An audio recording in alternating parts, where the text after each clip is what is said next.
Hey guys, I'm Brianna. I'm an online yoga teacher. And today I just want to show you how to get to half moon pose from Warrior 2. So let's just make our way to Warrior 2. We've got heel arch alignment. We have a nice deep bend in our front knee. Arms are long, and I like to tell my students to smile at their enemies over their fingertips and to kill them with kindness. With kindness. So from Warrior 2, I like to inhale, reach back, peaceful warrior, get a nice side body stretch. And then on the exhale, come into an extended side angle.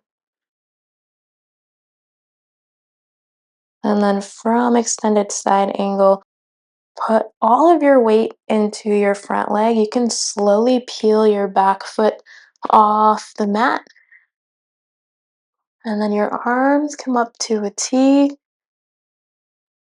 And it's very important that you keep your gaze in one spot here.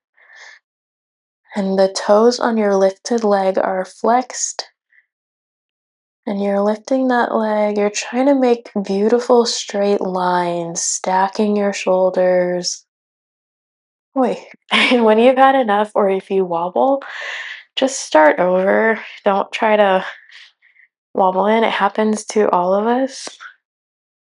Is there more than one way to get into half moon? Is there more than one way to do half moon? Absolutely. I know some know-it-alls gonna come into my comment section and tell me I'm doing it wrong. This is how I do half moon, so it can't be wrong because it's how I do it. How you do it, as long as you're not injuring yourself or putting yourself in danger, um, that might just be how you do half moon pose. We all have different bodies. It's going to look different on all of us.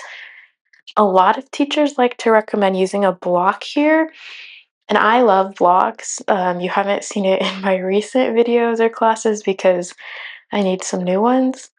I love, love, love blocks, but for me, I always have found that a block in half moon tends to be more of a distraction. See what I mean? If it's not feeling right, just start over and move slow. I always tell my students and myself to enjoy the transition. So try to take the transition slow, and the transition back to, like, how slow can you go? Let's try the other side. And again, it's gonna look different from yours. It just will.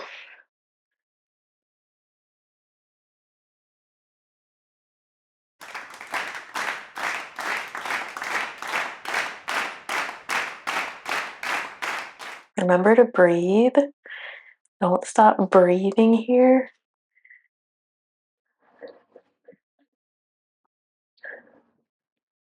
And when you're done, back to Warrior 2. Okay, that's how I do half moon pose. Again, yours is gonna look different. If you're another yoga teacher, you might teach it different, and maybe yours looks different too. I'm just saying, this is how I do it, this is how I teach it. See you in my next class.